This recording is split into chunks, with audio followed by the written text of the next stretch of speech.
ሰላም እንዴት ናችሁ? ክብሯን የቻናል ቤተሰቦች በዚህ ቪዲዮ እጅግ ጠቃሚ የሆነ መረጃ ይዤላችሁ ነው የመጣሁት። ለዚህ ቻናል አዲስ ከሆናችሁ ሰብስክራይብ በማድረግ ጠቃሚ የቴክኖሎጂ ትምህርቶችን ያገኙ። ሁለት የንግድ ባንክ አካውንት ካላችሁ ከናሽናል አይዲያችሁ ጋር ወር ከፋይዳ ጋር እንዴት አድርጋችሁ በስልካችሁ ኦንላይን ሊንክ ማድረግ እንደምትችሉ የማሳያችሁ ይሆናል።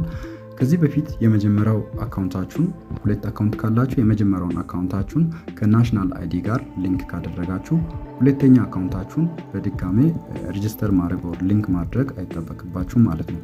ምክንያቱም በመጀመሪያ አካውንታችሁ ላይ ናሽናል አይዲ ኦር ፋይዳ አሊያንስ ነምበር ኢንፎርሜሽናችሁን ስላስገባችሁ አፕሩቭ ሲያደርጉ ሁለተኛ አካውንቱን አውቶማቲካሊ ሊንክ ያደርግላችኋል ማለት ነው።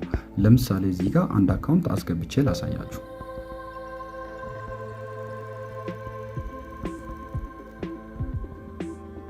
ይሄኛውን አካውንት ከፋይዳ ጋር ከዚህ በፊት ሊንክ አላደረኩም፣ ነገር ግን ሌላ ሊንክ ያደረኩት አካውንት አለ።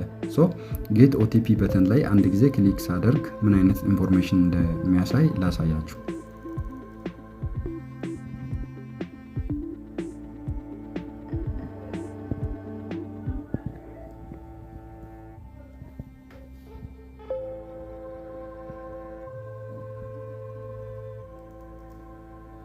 ዩር ቬሪፊኬሽን ኢዝ ፔንዲንግ አፕሩቫል ይላል። ስለዚህ የመጀመሪያ ያስገባሁት መረጃ አለ ማለት ነው።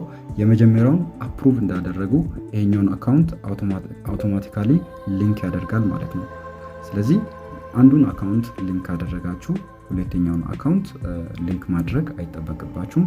ይሄ ቪዲዮ ከተመቻችሁ ላይክ፣ ሰብስክራይብ ማድረጋችሁ እንዳትረሱ። ቀጣይ በሌላ ቪዲዮ እስከምንገናኝ ድረስ በያላችሁበት ቦታ በሰላም ሁኑ።